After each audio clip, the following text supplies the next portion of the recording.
Hello my friends, welcome back. Hope you're well. Today I'm in Luminar Neo and I'll be showing you some tips about a specific mask that I use all the time in Luminar because it's incredibly useful and flexible, and it might actually be the mask that I use the most. Now if you've been here before, you know I like masking. It's just a perfect way to get control over your image and where the edits go in your image. And you might be thinking I'm going to talk about luminosity masks, but I'm not. I talk about them a lot because it's probably my favorite mask, but it's not the one that I use the most. This is a really flexible mask that I think when I first started masking and started using this tool, I did not understand just how powerful and flexible it is. We're going to cover that in this video. Now, I've got this image which started out like that. A little bit darker, right? And now a little bit brighter. You can see the tools that I've used: Develop Raw, Super Contrast, and Light Depth. And again, it's taken me from that to that. Now, in this video, I'm going to talk about this mask, which is a radial gradient. And the reason I didn't use it that much in the beginning when I first started masking years ago was because my kind of limited thinking about it was, I don't take photos of things that are circles or ovals. So why would I use that mask? Like landscapes and cityscapes, there's not things that are perfect circles or perfect ovals. It doesn't make sense to me, but the truth is, you'd be surprised at just how useful it is. That's what we're doing in this video. I'm going to start with structure AI, and what I like to do is add a little bit of structure to the icebergs here, right? So I'm going to do that with radial gradient, of course. I'm going to start by just pulling that in the middle and just dragging it out to the edges, just so I get a little bit of a coverage there. And one of the great things that's so powerful about a radial gradient is the ability to grab these edges and increase or decrease the amount of feathering that's happening. And that's where this becomes an incredibly powerful tool, because in the past, I would have used a brush mask. But a brush mask is essentially the same strength unless you do some erasing or multiple brush strokes. It's essentially the same strength everywhere. This ability to fade, it gives you the ability to fade that edit, or in this case, that use of structure, over an area that allows it to gently transition from 100% of the edit in the center here, and it fades to 0 on the edges. And I think that's just really, really powerful. So in this case, I want to add a little bit of structure into the icebergs and their reflection there. So I'll do like 20 something. And all it is pretty simple and straightforward. So before and after, before and after. It's pretty minor. It might be hard to see in the video, but basically it gives it a little bit of brightening and a little bit of structure or the appearance of detail. And I love that. It's really useful on something like this. But I want to use that mask again. And here's what's really useful is going back into the masking menu, mask actions, and copying that mask, because I'm going to use that mask again and again, because next I want to work on color. What I really want to do is take the color in the sky and the color in the reflection of the sky and make those really vibrant. Now, I don't want to overdo the mask, or excuse me, the color in the iceberg, because they're already pretty blue and pretty vibrant. Again, radial mask, right? That's why I copied it. So I'm going to go into color harmony, masking menu, and mask actions, and paste. So if I show you that, there's the mask, but I don't want it there. I want it everywhere else. So I hit invert, so it's going to cover the things that I now want it to cover. And so in this case, I'm going to go into adjustments and just a little bit of brilliance, a little bit of warmth, split color warmth, a little bit of that. In the highlights, I want a little bit of red and a little bit of magenta, and maybe the same in the midtones, maybe a little bit of red. And you know what, I may even go into the shadows and do a little bit of blue. And adding that blue is going to create a little more darkness, a little bit more contrast, what I call color tension, the difference and the intensity comparison, if you will, between the warmer and the cooler colors. But because the mask is avoiding the blue in the icebergs, that blue is not being affected, because I think it looks good the way it is. So this mask, before and after, perfect control over those areas using a radial gradient. Just comes in so handy. Now, I like that inverted mask. I want to use that inverted mask, so I'm actually going to copy that. So I'm going to go into mask actions and copy. And what I want to do now is go into landscape. I want to give it a little bit of golden hour. And again, I don't want to mess up the blues along those icebergs. So again, back into mask actions and paste. And because I copied that inverted mask, there it is, right? So this golden hour is going to go into the sky and the water.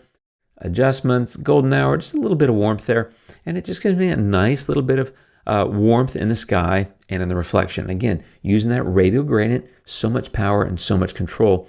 And it allows me to really isolate areas, even though they're not oval shaped, they're not circular. It doesn't really matter so much. What matters is being able to control where those edits are going in your image, radial gradients are great at that. Now, if you want to learn more about masking in Luminar, I've got a free 27-page guide. It's an editing guide for Luminar. It's available to anyone that joins my email newsletter. There's a link down below. Tips, tricks, insights, lots of things you'll get out of that. It'll help you get better at masking and all the other tools in Luminar. Check that out if you're interested. But we're not done. I want to show you a couple of other things I would do, and that is going to develop, once again, get a radial gradient. And I want to brighten this little iceberg here just a little bit. And so again, the ability to have this fade across a fairly wide area like that gives me the ability to come in and just add a tiny bit of brightening so I have a little bit more visibility into that iceberg. You don't want to go like that where it's too crazy.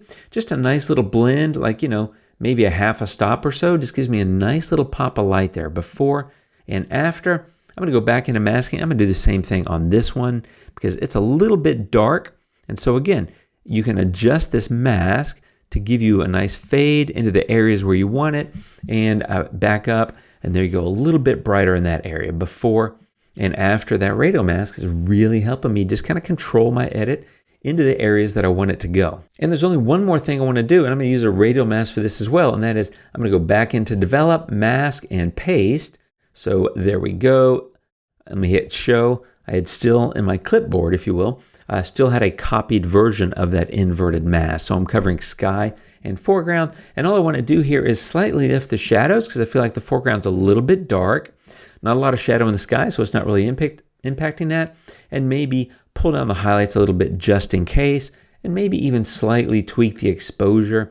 All I'm doing is controlling, I'm going to pull the highlights down a little bit further. All I'm doing is controlling the sky and the foreground because of that radial gradient that I applied earlier. So before and after just gives it a nice little blend. And I just realized something as I was editing this video, which is because of the way I applied and the edits that I made separately for the sky and water versus the center section of the iceberg, actually it's slightly discolored and the light's a little bit different. So there is a way to go fix that, still using the same radial gradient. So I'm going to go back into the structure AI because I want to make sure I have the right one copied. I'm going to go to mask, and if I show you that mask, there it is. So I'm going to copy that mask, and I'm going to go paste it back into color harmony. So masking, mask actions, and paste. So if I show you that, there it is. Now, what I want to do is kind of fix the discoloration in the, not just the color, but also the light. And I can do that with color harmony. Because what happened was I didn't really do enough of a fade. And because of the larger difference in color and the temperature adjustments that I made in the sky and water, compared to leaving the center section alone, it's slightly off. Again, you can still fix that with the same radial gradient. I'm going to come back in here and add a little bit of brilliance and warmth, and I want to do a little bit of split color warmth, and then in the shadows here in color balance, I want to add a little bit of blue, and I'm going to kind of mimic what I did with color balance for the sky and the water, but to a little bit lesser degree, and that's going to give me the ability to kind of blend that together and get a little bit better overall color look. So I'm taking some of the same colors that I applied to the sky and the water and then kind of blending them with that same mask, but into the center section that I'd inadvertently left out. So if you look at the before, a little bit more discolored and a little bit brighter, and now a little bit better overall color look. And you know, you could probably futz around with these sliders just to get it exactly right. I might pull that down a little bit, but the bottom line is using that same radial gradient, I can come back and kind of fix something that I accidentally overlooked in the beginning. So if you look at the before and the after now, I think it blends together a little bit better. The overall color look looks great. And even though I'd separated the foreground and sky from that center section, using that same radial gradient, I can come back with the same color tool, but because of that fade, it fades back into the other color, so it's not getting crazy colorful along the edges, but I'm picking up a little bit of that same color in the center, which makes sense, right? You want it to blend together. So keep in mind, you got to pay attention to these things, but keep in mind, you can use that same radial gradient again and again to kind of go fix things. So I inadvertently overlooked that, but caught it, wanted to share that tip with you because it's really easy to fix. That's how I'm using radial gradients. That's why I like them so much. They're so powerful, so customizable, and really useful on all kinds of photos, landscapes, cityscapes, street photography, even portraits. I use them all the time. Hopefully that gives you some ideas. Check out that free editing guide. I'll be back soon with more videos, my friends. Thanks for watching, hanging out. Hope this gave you some ideas. I'll see you next time, and until then, take care and adios.